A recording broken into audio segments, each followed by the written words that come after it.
Welcome to Vaishali's kitchen. বৈশালীর কিচেনে আপনাদের স্বাগত। আজ আমি রান্না করব চিতল মাছের ঝোল। এটা বানাতে আমি নিয়েছি এখানে এরকম সাইজের 8 পিস আমি চিতল মাছ নিয়েছি। নিয়ে ভালো করে পরিষ্কার করে ধুয়ে নুন হলুদ মাখিয়ে রেখেছি।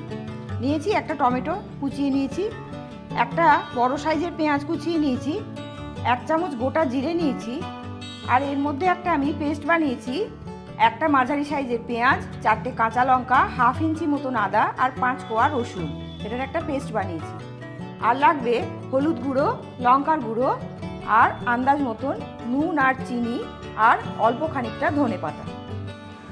এবারে আমি একটা ফ্রাইং প্যানে 3 টেবিল চামচ মতন সর্ষের তেল দিয়েছি।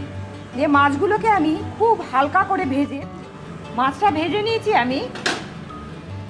মাছটা আমার ভাজা হয়ে গেছে। এবার আমি এই যে মাছ ভাজার যে তেলটা ছিল তার মধ্যে আমি 1 চা চামচ মতন তেল দিয়েছি। এবার এর মধ্যে কুচনো পেঁয়াজগুলো দিয়ে দেব। পেঁয়াজগুলো আমি অল্প ভাজবো। পেঁয়াজগুলো এরকম অর্ধেকটা যেই ভাজা হবে সেই সময় আমি এই জিরেগুলো 1 চামচ মতন জিরে আমি এর মধ্যে দিয়ে দেব। দিয়ে কিছুক্ষণ ভেজে নেব। পেঁয়াজ আর জিরেটা আমি ভেজে নিয়েছি। এবার এটাকে নামিয়ে রাখবো।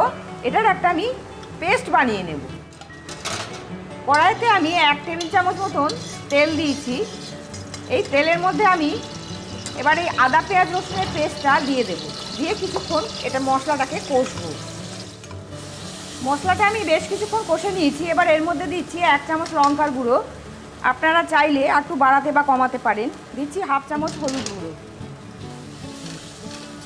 দিয়ে দিচ্ছি টমেটো কুচি। টমেটোটা নরম হওয়া পর্যন্ত আমি এটাকে কষবো।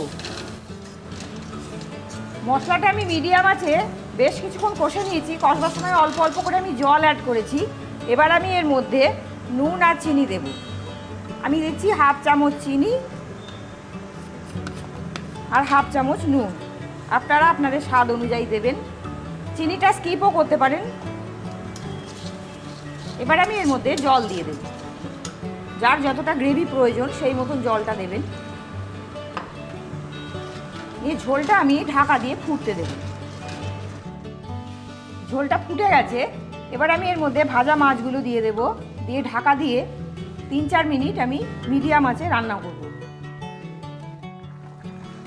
4 মিনিট হয়ে গেছে। 4 মিনিট আমি মাছটাকে রান্না করেছি। এবার আমি এই যে পেঁয়াজ আর জিরেটা বেটে রেখেছিলাম এই মশলাটা আমি এর মধ্যে দিয়ে দেব। ভাজা জিরে আর পেঁয়াজের পেস্ট আর দিয়ে দেব কুচনো খানিকটা ধনেপাতা।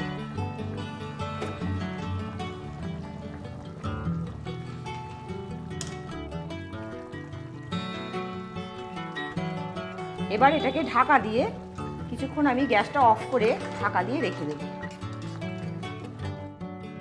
হয়ে গেছে আমার চিতল মাছের ঝোল। রেসিপিটা অত্যন্ত সুস্বাদু। আপনারা বাড়িতে বানিয়ে খাওয়ান, গরম ভাতের সাথে খাবেন।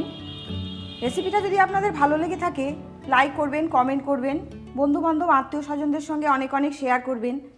আর আরও নতুন নতুন রেসিপি পাওয়ার জন্য আমার চ্যানেলটাকে সাবস্ক্রাইব করবেন। ধন্যবাদ।